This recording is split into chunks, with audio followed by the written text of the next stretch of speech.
मैदान करबला में इमाम हुसैन ने कहा था एक जुमला, और वो जुमला इतना ताकतवर है कि अगर सोने के पानी से लिखा जाए, हीरों से तोला जाए, तो ये सारी चीजें कमजोर पड़ जाए। इमाम अली मकाम मैदान करबला में जब घोड़े पे सवार हुए, अल्लाह अकबर कह के मैदान में आए, और आपने यजीदियों से कहा कि तुम जालिम हो, जाबिर हो, फासिक हो, इताअत तुम्हारी नहीं कबूल की जाएगी, अब बताओ लड़ना है कि क्या करना है।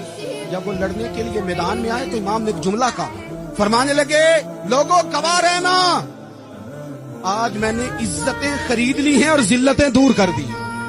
इज्जत है हमारे पास, इज्जत, जिल्लत दूर हो गई। अगर इसके जुल्म से छुप के बैठ जाते, अगर इन तलवारों के सामने कमजोर पड़ जाते, अगर इस बड़े लश्कर को पीठ दिखा देते, तो ये इज्जत वाला मामला,